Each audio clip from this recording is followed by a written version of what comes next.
देखिए, चुनाव हार जीत और उसे सीख मिलती है। इतना सीट जीते हैं, 202 डबल सेंचुरी, हजम नहीं हो रहा। यूपी में हम लोगों ने हार से ही सीखा है। जब आप बिल्कुल नीचे पहुंच जाते हैं तब आपको लगता है कि वो ऊंचाई पर कैसे पहुंचे हैं। देखिए, चुनाव हार जीत और उसे सीख मिलती है।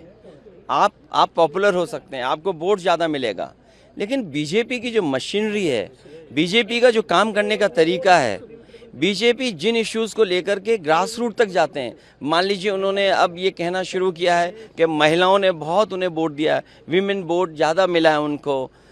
ये तो बताया जा सकता है, लेकिन आप 10,000 रुपये कब तक देंगे?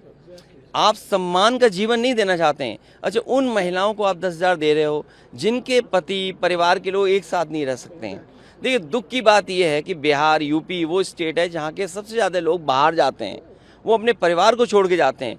परिवार के साथ परिवार की तरह रहें, उसके लिए सरकार काम नहीं कर रही है। बस 10,000 रुपये दे करके वोट ले लिया, बाद में जैसे और स्टेटों में इन्होंने किया है कि नंबर्स कम कर देना है, बाद में नियम बना देंगे, रूल्स बना देंगे, बाद में पता लगा कि उतनी हमारी माता बहनों को मदद नहीं मिल रही। सेम महाराष्ट्र में और किसी स्टेट में इसी तरह का काम होता है। आप कैसे रीड करते हैं सर, क्योंकि काफी सालों से आप पॉलिटिक्स को देखते जा रहे हैं, बीजेपी का इस बेहतरीन विन कहा जा रहा है उनके तरफ से, एनडीए का बेहतरीन विन जेडीयू को, आप कैसे देखते हैं सर? नहीं, इतना सीट जीते हैं, 202 डबल सेंचुरी, हजम नहीं हो रहा।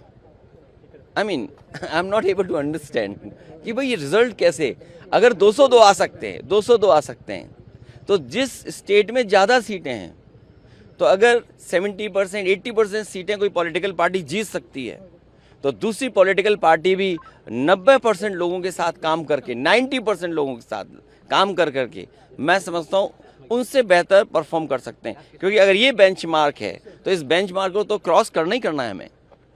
लेकिन सर, जिस तरह से, एक लास्ट क्वेश्चन सर, आप इस इलेक्शन से क्या सबक सीख सकते हैं, या टीएमसी हो, जेडीयू हो, आप मेनली आरजेडी हो, या आपके एसपी तो बड़ी तगड़ी पार्टी है यूपी में, क्या एक सबक है कि किस दिशा में जाना चाहिए नेक्स्ट इलेक्शन में? यूपी में हम लोगों ने हार से ही सीखा है, और हार से ही सीखने का मौका मिलता है।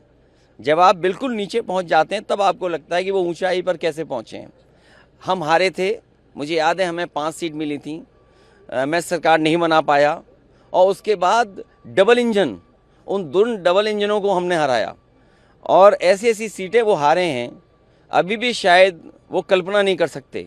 अभी बिहार की जीत यूपी की जीत को बराबरी नहीं कर सकता। यूपी की जीत अलग जीत है, बिहार की जीत अलग जीत है। आप बिहार जीत सकते हैं, लेकिन यूपी की जो हार हुई है उसको अभी हार में जीत में बदलने में समय है। उसके लिए हम लोग तैयार हैं। असेंबली इलेक्शन बहुत दूर नहीं है, उसके लिए हम लोग तैयार हैं। आज जब हम और आप मिल रहे हैं, हो सकता है कि अगर 11 जनवरी 2027, अगर 11 जनवरी 2027 को डिक्लेयर होता है इलेक्शन, तो आज हमारे पास 424 दिन है, और यूपी में 403 असेंबली हैं, तो हमारे पास 20 ही दिन तो स्पेयर में हैं। तो 20 ही दिन स्पेयर में, बाकी तो हमें काम ही करना है। सर, बेंगलुरु एक बड़ा उम्मीद लेके आए हैं, कैंपेन आपने शुरू किए हैं, क्या सोच रहे हैं सर? देखिए, ये मैंने जैसे शुरू में कहा आपसे कि ये एयरपोर्ट, ये जगह वो है जहाँ से मैं ऑटो से जा कर के और मैसूर के लिए बस पकड़ता था। अब तो एयरपोर्ट भी बदल गया। वो जो बस स्टैंड में जो कभी कभार बसें मिल जाती, वो बस स्टैंड भी कितना बड़ा हो गया है। बेंगलोर में वहाँ पहुँचने पर 45 मिनट लगते थे, आज शायद ज़्यादा समय लगेगा। पीएम एक बात बोले हैं सर कि ये रीजनल पार्टी से, कांग्रेस से, ये इन फाइटिंग से डर रही है, ये खुद टूटने वाली पार्टी से टूट भी सकती है। आप क्या कहेंगे सर इसको? उसमें इतना ही कहना है कि वो हमारे यूपी में एक मुख्यमंत्री हैं, 2 मुख्यमंत्री वो हैं जो हटाना चाहते हैं मुख्यमंत्री को।